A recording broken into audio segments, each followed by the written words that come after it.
Accessing. When TV and radio collide. Love it. Wow. This is what you get. You're listening to JJ and Alex. Presented by G2G Bars. Don't touch that dial. On 97.5, the KSL Sports Zone.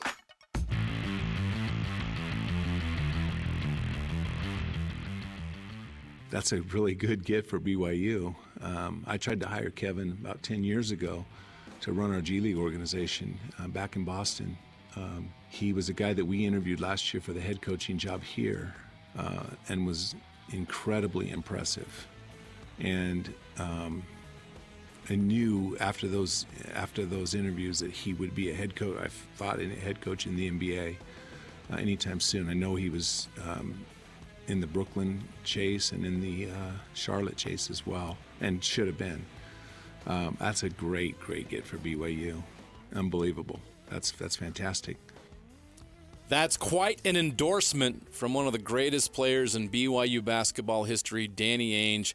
He's talking about new BYU head basketball coach Kevin Young, the now former Phoenix Suns lead assistant. Well, I shouldn't say former. He's going to coach the team through the playoffs. But Phoenix Suns assistant Kevin Young, the highest paid assistant coach in the NBA, is now the new head coach of the BYU Cougars. What a story.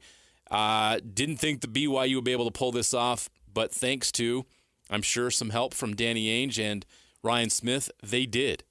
So quite a story developing here in Provo, and we're going to get to that here in a moment. But first, for an incredible selection on Kia, Subaru, Chevy, Jeep, Dodge, or Ram, visit Doug Smith dealerships in American Fork and Spanish Fork.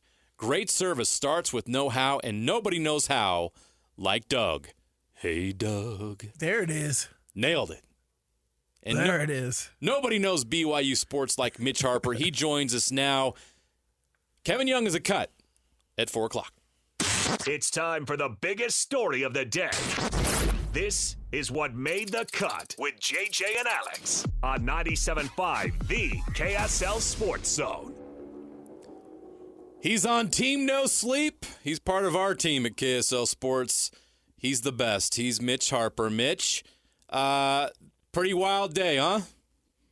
Absolutely. Yeah. Good afternoon, JJ, Sly. Happy to be on with you. I mean, this thing got moving at light speed last night, and this was one of those deals that, once the Brooklyn Nets job became official to another candidate, it was all systems go to Kevin Young becoming the BYU basketball head coach, and it's quite a narrative shifter, from what this week has been for BYU, losing Mark Pope, and to maybe by the basketball community get a coach that is viewed in higher regard in basketball circles than even Mark Pope. It's quite a coup, but a lot of work to be done still for Kevin Young. So was this all Danny Ainge, or did BYU have any hand in this? 5 years ago when BYU got Mark Pope, Danny Ainge wanted, when he would give his advice to Tom Holmoe and Brian Santiago, he always felt that Kevin Young was the top candidate for the job. But Kevin Young was not interested. And, coming into this search, you think being the highest paid assistant coach in the NBA, there's not going to be any chance of BYU getting in the mix. But, Kevin Young, comes to BYU, and he was viewed as a guy by the influential opinions of Ryan Smith and Danny Ainge of being the guy that BYU, wanted. And Tom Holmoe, Brian Santiago, and President Shane Reese, credit to them, they did act quickly, because this is, in many regards, unprecedented from the fact that BYU got a coach in less than a week. Typically, this is, 14 days. 5 years ago, it was 15 days for Mark Pope. And you think about had this drawn out like typical BYU searches, the paranoia, the uncertainty around the program would have just cranked up to an all-time high. So they understood the moment, and, credit for BYU for evolving and understanding that you are in the Big 12 now. You're no longer a mid-major, a team outside the power structure. And quite honestly, it's quite surprising, to be quite honest with you. CBS Sports is reporting that the salary for Kevin Young is going to be, his contract is going to be 7 years, $30 million. $4.25 million per year for a BYU coach. I never thought I would see the day, but here we are, Mitch. And to your point just there, they're stepping up. This was a Big 12 hire and a Big 12 salary, and I love to see it.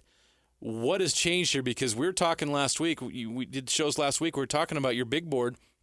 We didn't even go into Kevin Young because we thought it was so pie in the sky, it wasn't worth talking about. And they pulled it off. How did they do this?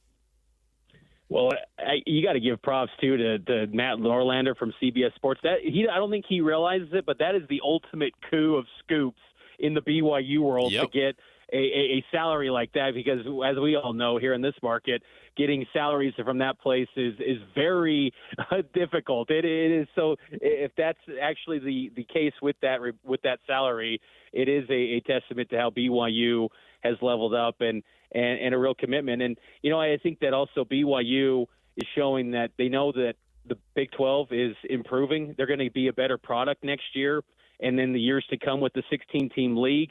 And they don't want to let this momentum that they did build up in year one in the Big 12 go away. Because, this morning it felt like BYU fans were ready to feel like the program was dead after losing Colin Chandler. And then a couple hours later, the mood is suddenly turning, and Kevin Young has the chance to build up a roster for the first time in his coaching tenure in the college ranks. And, there's risk to this hire. There's no doubt about it, because how is this going to look in the college game for him? What does he view as the skill sets of players, and what type of staff is he going to bring? But the fact that just BYU is committed financially and in a time sense, I mean, they're willing to play the game now, and I think it should give optimism that they're going to get an assistant coaching staff that can be competitive and help Kevin Young with this transition to be able to recruit and to recruit at a high level. What type of culture is Kevin Young going to be able to bring in? What type of coaching style does he have, and does that fit BYU? I think it definitely fits BYU because his background is offense. He's kind of the unwritten offensive coordinator of the Phoenix Suns, and they were a top 10 offense in the NBA this season, an offensive rating. And so I think that he's going to work out okay from a scheme side. I think it's just more the questions of the college culture, in college, the dynamics of college basketball, because this sport is just, it almost feels like it's a different world in the NBA with how you build a roster and how you are at the mercy of these players at any moment turning and going into the portal on a moment's notice, potentially. So that's just that's dynamic. How does he navigate that? How does he handle that? And, I think that's going to be the challenge for him, but he's humble. And I think that he's a guy that his personality will work, I think, very well at BYU. And clearly there's going to be alignment with Tom Holmoe, the administrators, Shane Reese. And I think that's, this could be a partnership to where there's not a divide. That it's like they're all in a lockstep to take BYU basketball to new heights in the Big 12. You mentioned Colin Chandler, and for BYU fans just tuning in who were excited about the news, there was breaking news early this morning that Colin Chandler, who was a top 100 recruit, I think he was the top recruit of the Mark Pope era out of Farmington High School. He's currently serving a mission for the Church of Jesus Christ of Latter-day Saints, but it was announced today that he's going to flip his commitment from BYU to Kentucky and follow Mark Pope to Kentucky. A, how big of a blow was that? And B, how important was it to get this hire done quickly so they don't lose more players? It was a huge blow to lose Chandler, who issued that statement, on his P-Day. He's going to return from his mission next month. He's a Mark Pope guy, and that's one of the big reasons why he ultimately ended up going to BYU in the first place 2 years ago. And he's got NBA potential. He's already, populating on NBA draft boards for the 2025 season. Now, it's very difficult to come back from a mission and contribute at a high level in any college team, and then to expect one and done, that's a whole nother level. But I think if there's someone that can do it, it's Colin Chandler. So that's a huge blow. But to get this coaching hire in place with Kevin Young was critical, because you've got 7 players on scholarship in the program right now. I think it is noteworthy that those guys like Fousseyni Traore, an honorable mention all Big 12 forward, stayed the course and didn't panic and didn't jump into the portal. I think it speaks to that they kind of want to hear what Kevin Young has to offer. And the fact that Kevin Young can say he's, coached Joel Embiid, Kevin Durant, Devin Booker, and not only coach those guys, but last year it was reported that Devin Booker was endorsing Kevin Young to be the head coach of the Suns. He seemed like he was a player's coach. So there's a lot to like from that standpoint. And I think that honestly, too, when it comes to head coaching, if you can manage the personalities in college basketball, bring it all together, I think it can work. And then you pair that up with Kevin Young's background as an X's and O's guy with his offensive pedigree. That seems like a pretty good, recipe to the point where you might say he could be one of the best X's and O's coaches BYU's had since Roger Reed back in the 90s. So, Kevin Young is going to be fascinating to see how this all develops. And I think that if you're going to step down to college basketball, you're doing it in the Big 12, the league that's 9 out of the last 12 years been the best league in college basketball. So if you have success at this level, you could be well on your way to getting an NBA job that's maybe a better fit than what the Brooklyn Nets offered going forward for his career. So I think it's a win-win for all parties involved, right. and I think that it could be a really good spot for everyone. Man, Mitch, this sounds perfect, right? Is there any cause for pause here? Is there any sign that this won't work out? I think just the fact that he has very limited head coaching experience. His last head coaching gigs were in the G League with the Delaware 87ers and Utah Flash back in the day. I mean, you go back in the archive, he was battling Eric Musselman and kind of got in some fights a little bit and even coached up against Nick Nurse. He's coached against some really good coaches when you look back at those old D League and G League days when he was coaching in there.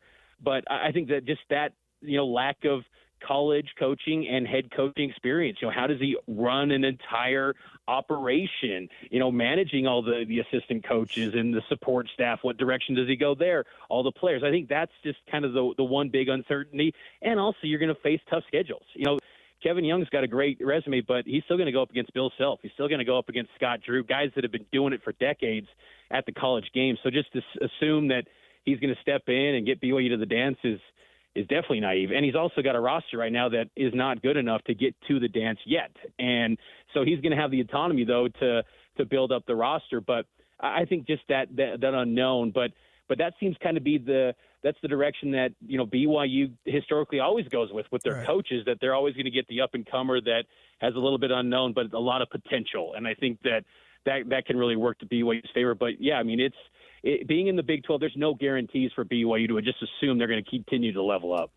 Also hasn't been in the college game for the last almost 17 years since his time at Utah Valley. So he's going to have to brush up there, which gets to my next question for you, Mitch, is he's going to have to nail it on his assistants. He's going to have to hire really good assistants that can help him with that transition from the NBA to some of the nuances of the college game, especially with recruiting and otherwise. What do you think they're looking at as a staff? What developments are you hearing on that?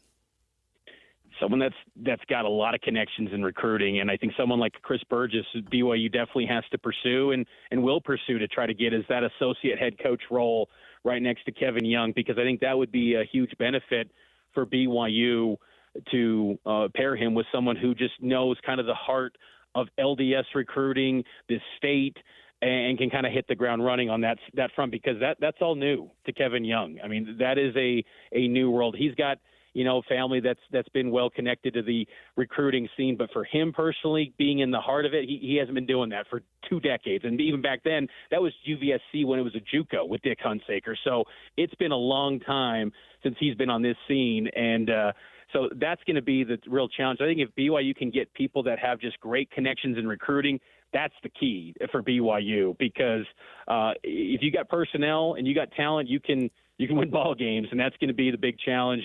And also be able to sell that vision to come to BYU, take a risk, because still, despite having an NBA coach and having a scheme that people might like, it's still a place that is for a select few. There's an instant filter to how BYU approaches things, so identifying those people, and I think that's why someone like a Chris Burgess, if he would be interested, would be a perfect fit. That would make a lot of sense if they could get him. It's exciting. I'm looking at this move as it just feels like a home run for BYU. It seems like the perfect fit, a hire we didn't think they'd be able to pull off, Mitch. It's impressive that they did. You've been all over this story, and we can read Mitch's work on KSLSports.com. He's got a great breakdown right now on KSLSports.com. Who is Kevin Young? What are his strengths? What does he bring to BYU? All of that is right there and more. Mitch, great work, and get some rest now and get ready for whatever's next. But the way things are going right now, BYU is going to pull off some kind of stunt for you to cover. So get ready for that and get hydrated and get some rest. We appreciate it. Great stuff. Thanks for coming on a busy day. Appreciate it, guys. Take care. That's Mitch Harper, the great Mitch Harper, KSLSports.com, our BYU insider. Nobody covers BYU better, and that was a great breakdown. Right. Great background, great information on Kevin Young and what he can bring to this BYU men's basketball team that was in the big dance last year, finished 5th in the Big 12. They want bigger and better, and they're ready to compete in the Big 12, and this hire is proof that BYU's serious about competing in the Big 12. Well, recruiting is better than football, right? You only got like 12 or 13 spots you got to recruit for. Yes, but you got to get it right, elite guys, right. It's bad if you miss. Right. But, it sounds like BYU is investing in making that happen, and that's huge for a guy like Kevin Young to know that, like, look, I got the university on my side to make things happen. Let's do this. So there can be some really big noise. We had a great first year in the Big 12 this past year. There could be some great news coming out of BYU here these next few years. Absolutely. Great day for BYU. BYU athletics, BYU fans rejoice in this. I think they hired the right guy. Right. And this is a proof that BYU's serious. And you got to love it. And whether it's, whoever's responsible, Ryan Smith and Danny Ainge, thank you on behalf of Cougar Nation, because this is going to be a great fit for BYU men's basketball and a great response to losing Mark Pope, because if they got this hire wrong, this could have been very devastating to their program, and it would set them back probably a decade, to be quite honest. They had to hit this, nail it right, and I think they did. All right, we got to take a break. When we come back, we're going to go back to Augusta. We want to revisit. We didn't get a chance to talk to Brian Taylor after the Masters. We're going to do that. A lot of great golf stuff, a lot of interesting things and takes. We can talk to him about our conversation yesterday about Scotty Scheffler. What's your take? Is his lack of flair bad or good for the game? Ratings were down for the Masters, but he's so dominant. How does that dynamic work for the PGA Tour right now? We'll get to that and more with Brian Taylor of Real Golf Radio next, right here on JJ and Alex, 97.5, the KSL Sports Zone. Ladies and gentlemen, The biggest name. You're locked into JJ and Alex, with the insight and analysis on the teams you can't live without. Presented by G2G Bars. This is 97.5, the KSL Sports Zone.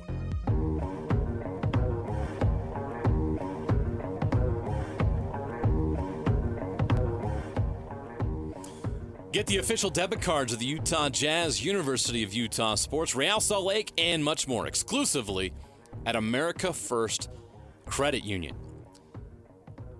We want to go back to Augusta for a short bit here and relive the Masters, all things PGA, Live Tour, golf. Brian Taylor of Real Golf Radio covers it along with Bob Casper like nobody else does. Always love their coverage. Nobody breaks it down better.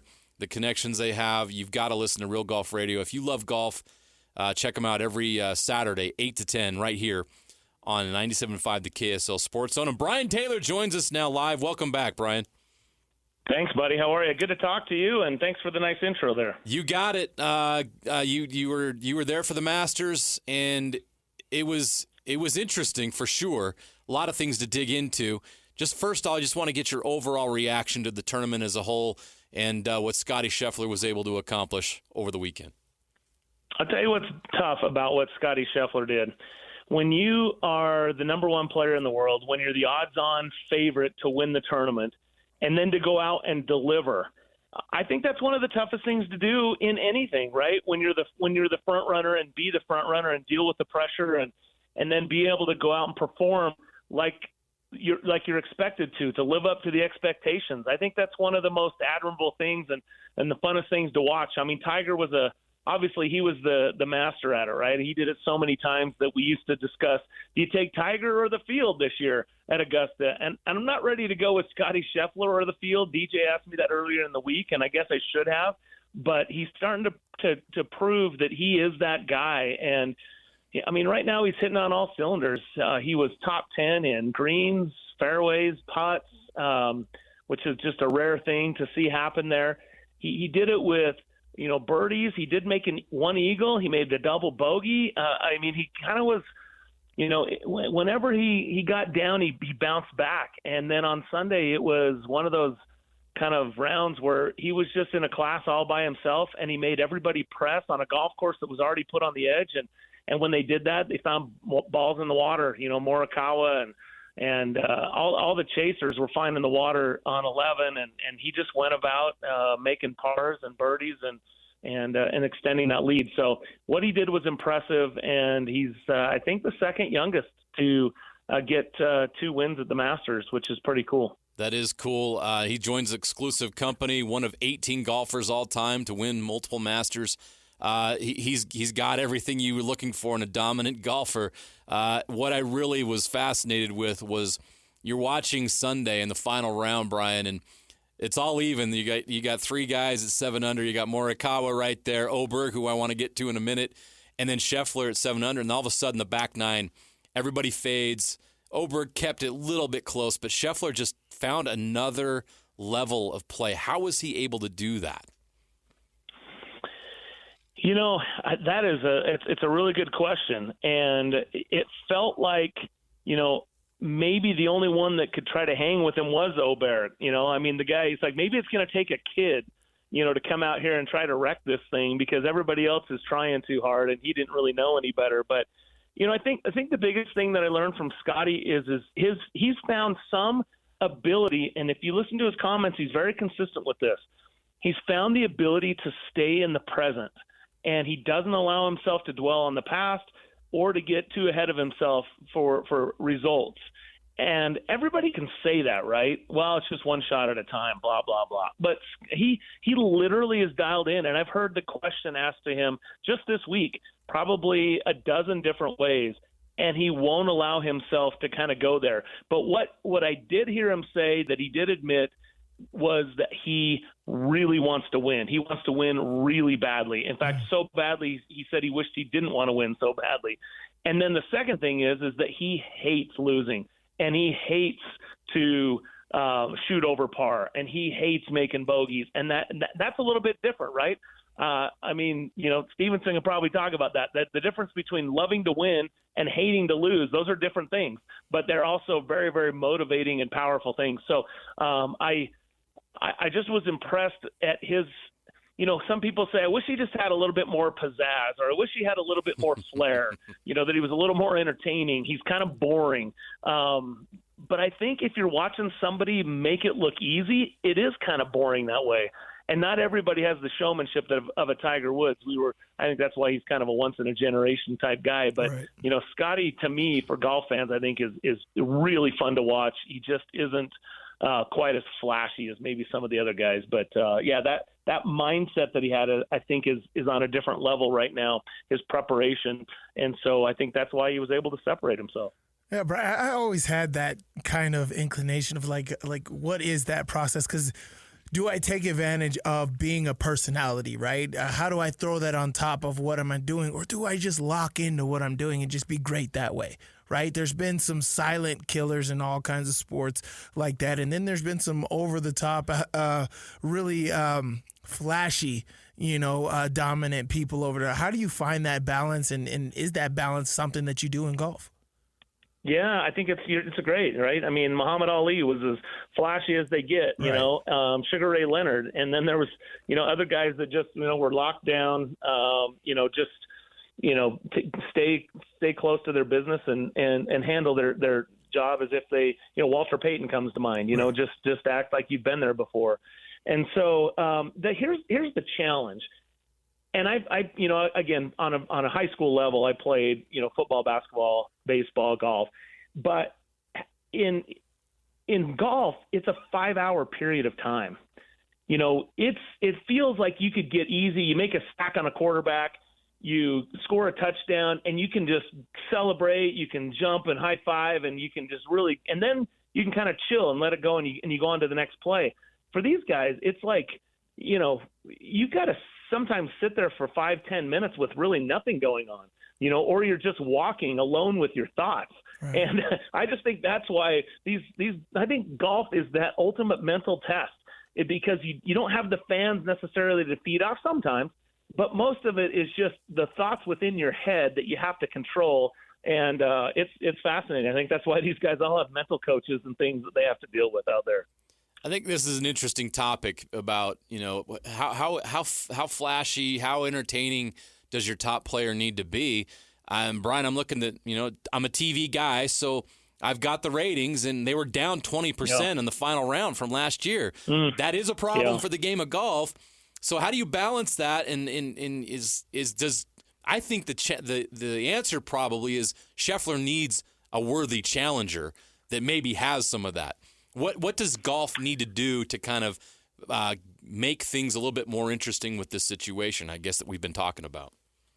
Yeah, I did see that same thing. 20% is a lot. Yeah. I mean, you're in the TV business, son. All of a sudden you go 20%. $2.5 million down. It was $12 million last year, 9.5 this year. That's a big chunk.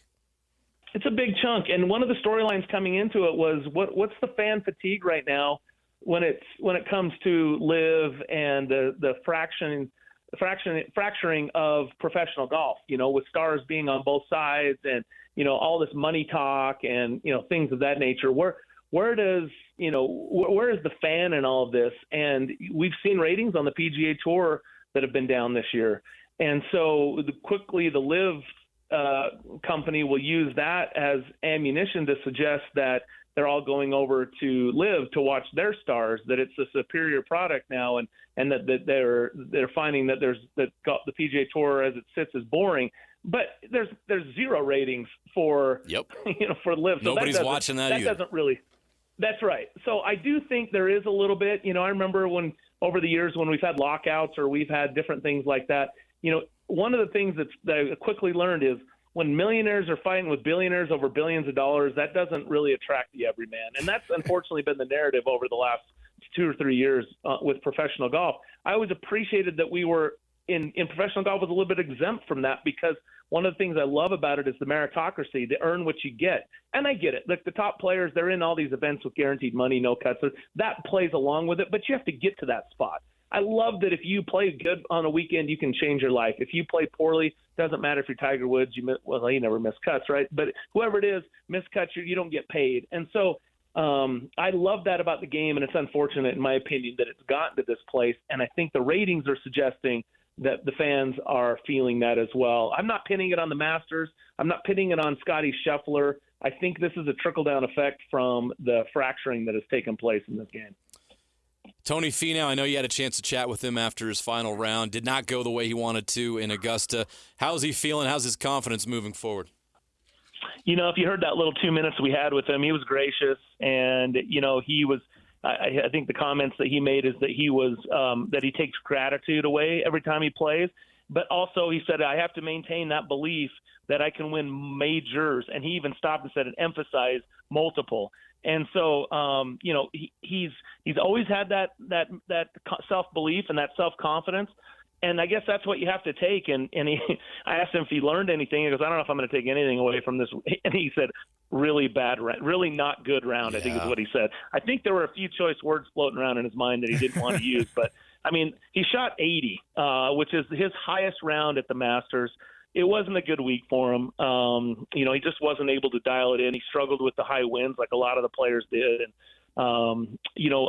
I don't know what it's going to take for Tony. I'm in his camp. I do believe that he has the game for this. I do think he was a legit guy to look at going into the Masters, and I'll look at him going into next year as well. And we'll talk about him coming into Valhalla for the PGA Championship here in a little bit, another big golf course.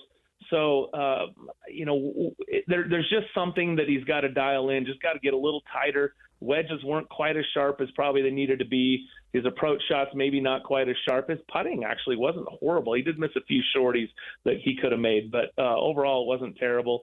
Drove the ball fairly well. So I just think he's just needs to sharpen up just a little bit. And I love that he was still feeling that positive vibe, because it's tough. I mean, it's tough to get down after something like that. When you expect to be a contender and you expect to be, you've played in the final group before, it's tough to kind of be there in the middle of the pack and not really playing for anything but crystal. A lot of golf ahead for Tony. His day's coming. He's going to win a major and probably win a Masters, and look forward to that happening. Tiger Woods also struggling. Everybody wants to hear about Tiger. Everyone follows Tiger, even at this point in his career. It was the worst round of his career, worst tournament of his career. What is a realistic expectation that we should have for Tiger Woods at this point in his career?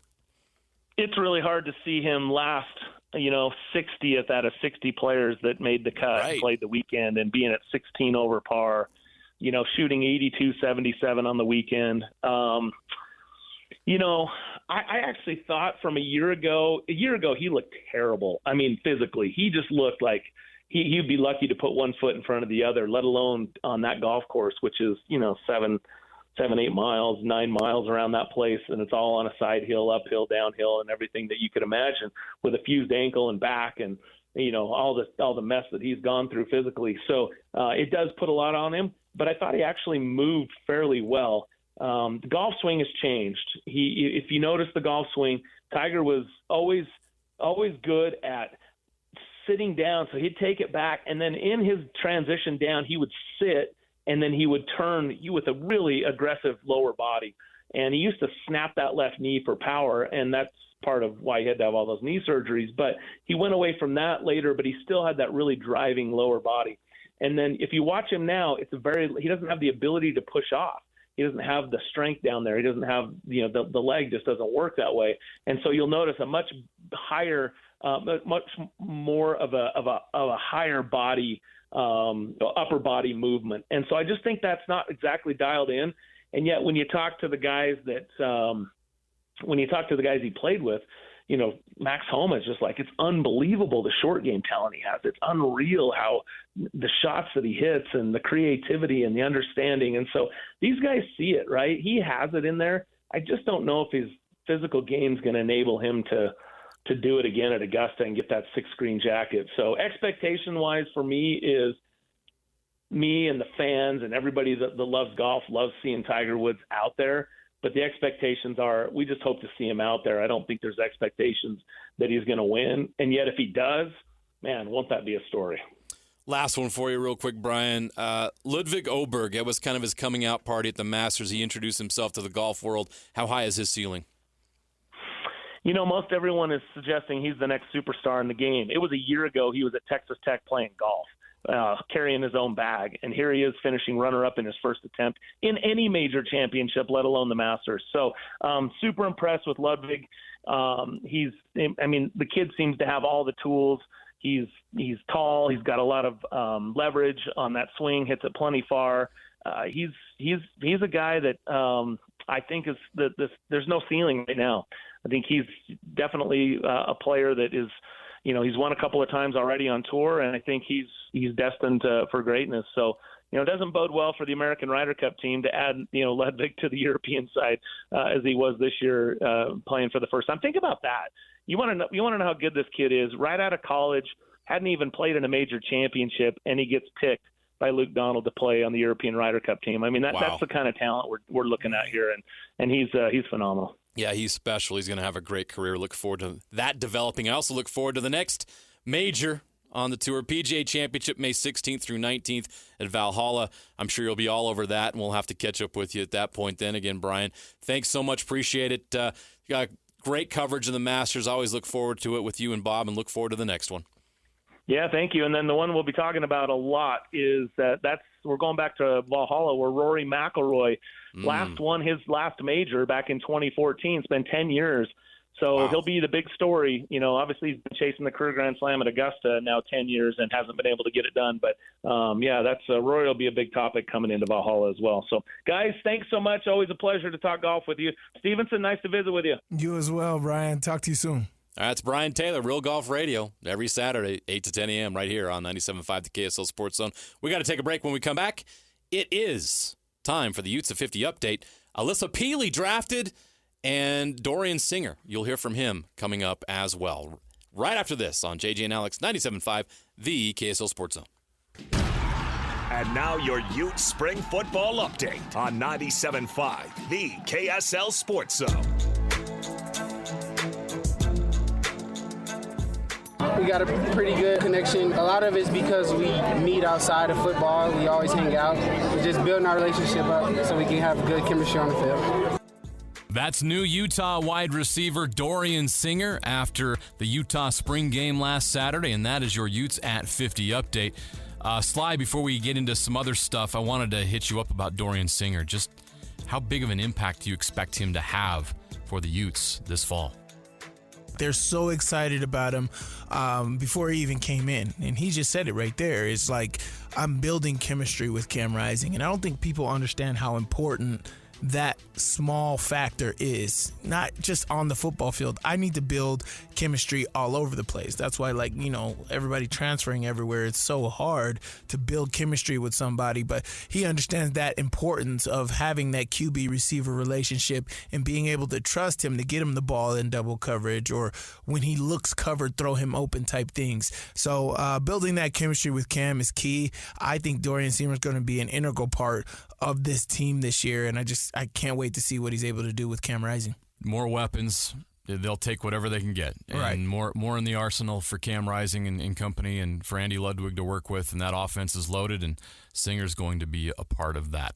That's not just the only thing we've got in these Utes at 50 update, because last night was a special night for an All-American Ute. Alissa Pili was selected in the first round of the WNBA Draft. She's selected number 8 overall by the Minnesota Lynx. It's the second highest pick for a Utah player in program history since Shona Thorburn was taken number 7 in the 2006 WNBA Draft. Sly, you've been around Alissa. You know how big of a deal she was there and what she's meant to that basketball program.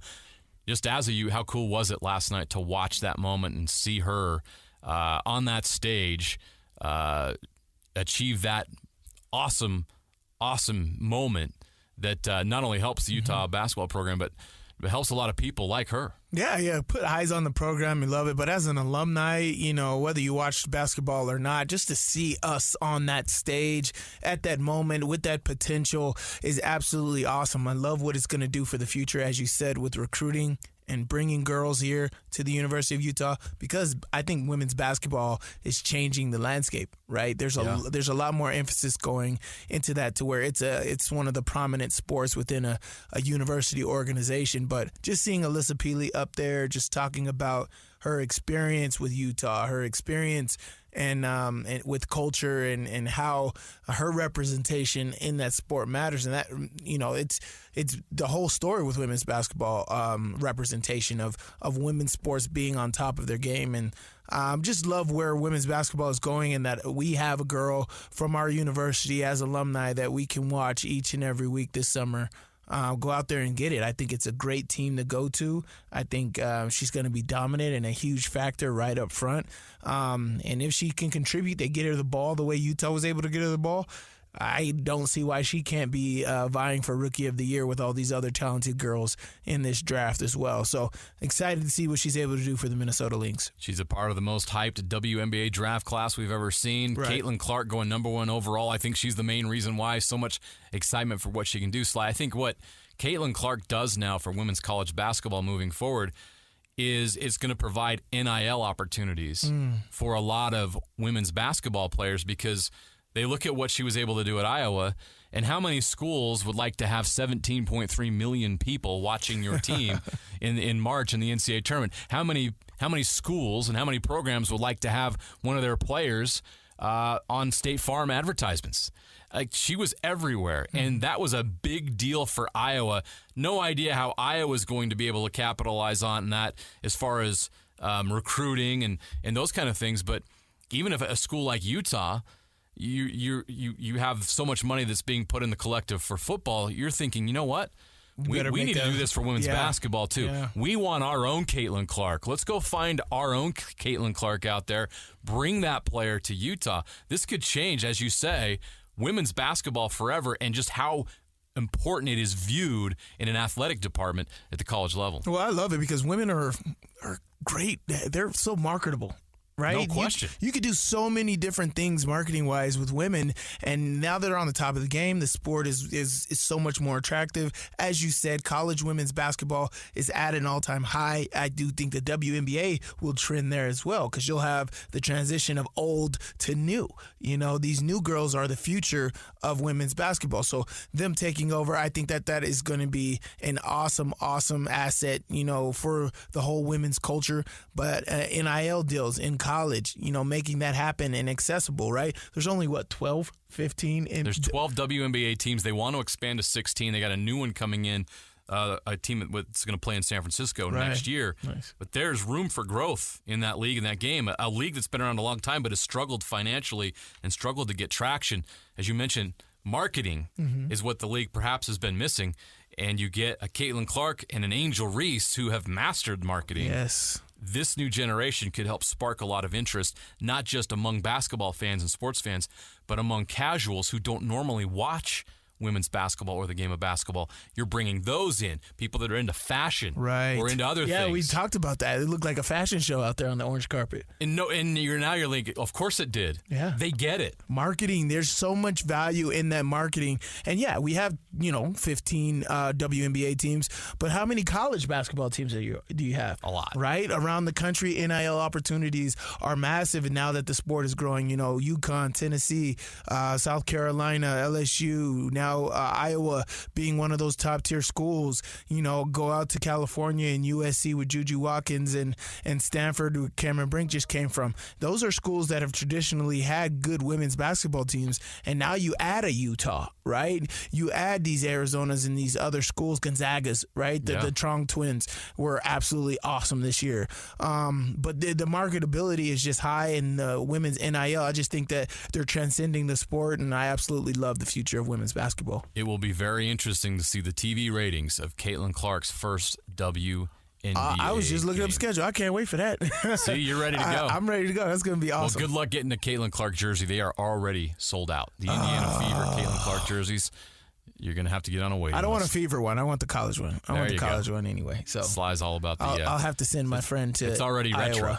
It's already retro. How about that? Right. All right, we got to take a break here on JJ and Alex, Jeremiah Jensen, Stevenson Sylvester. Coming up next, you'll hear from Danny Ainge. He met with the media today. Some really interesting and fascinating things that he said today about the future of the Utah Jazz. You can hear all of it almost in its entirety. He spoke for 40 minutes. We'll give you the 20 best. Coming up next on 97.5, the KSL Sports Zone.